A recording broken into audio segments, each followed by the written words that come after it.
What's up, everybody? It's AJ with etrailer.com. Today we're going to be checking out this PTC custom-made air filter for our 2022 Ram 3500. Now what we're going to do is replace our factory one today, and you're going to see when we pull that out how dirty that is. Now it hasn't been in there that long, but you're still going to see how much the filter has to work to get some of that dirt and debris from getting anywhere in your engine and causing any harm. But that's why you want to check that pretty frequently and swap these out. That way you can make sure that doesn't happen. To look at them side by side, I think I don't even have to tell you which one's the new one, which one's the old one, but this is the old one and this is the new one. So clearly there has been some particles that have been filtered out. It is doing its job. It's keeping that contaminants from getting into the engine and damaging anything. So we want to keep that fresh. We're going to keep using a good filter. This vehicle isn't this old at that point, but it's okay. We're going to put this new one in just to make sure it goes longer. Looking closer at the filter, you can see the embossed paper pleats here that make it up and help collect that dirt and debris and filter it out. On the other side we have the silicone seal. So the silicone seal here is going to help out, make sure it is all sealed up when you go to set it into place so that nothing can get in through the sides. The diamond plating on this end is going to prevent it from moving at all when you go to set it into place. So it's not going to be shifting around. It kind of acts as like a back brace or just something to keep some kind of structure within the filter. An air filter is a common thing to tack on when you take your car into the shop. You can do it that way, but it really isn't that hard to install yourself. If you can just follow along and see how I did it, and then you can do it on your own. First off, on our installation, we're going to come here to the air box on the passenger side underneath the hood.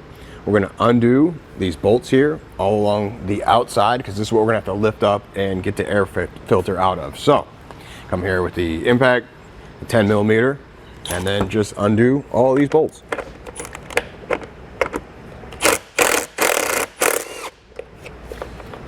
Now they don't completely come out, they stay stuck in there, so that way you can't lose them.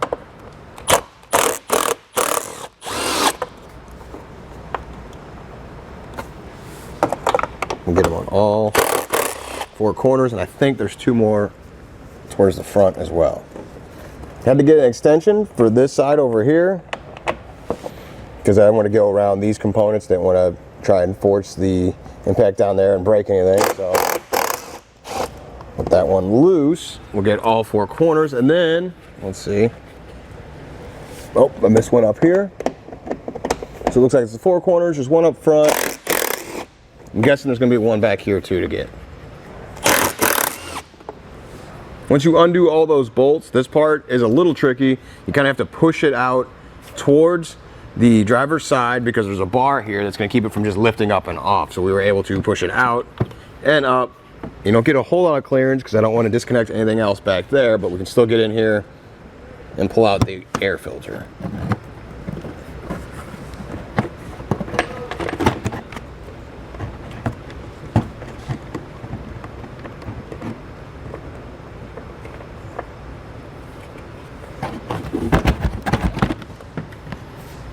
So this is what it looks like when we've removed it. You can see it does have a little bit of dust and grime in there, so it would be good to replace it. It's not as bad as I've seen. Sometimes they get really dark. You can see it all coated in there, and that's after years and years of use. This is still a fairly new truck, so not too bad, but we want to put a new one in anyway, so that's what we're going to do. Now we got the new air filter. You can clearly see that it hasn't been used yet. There's no grime on there at all, so we're just going to put that back into place, lifting up on our air box and setting this in.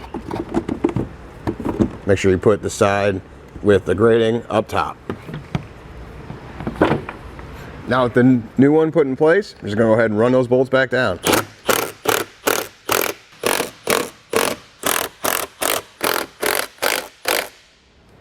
And with that, it's installed. Just close your hood and get on the road. Well, I think that does it. Thanks for hanging out, and I hope this helped.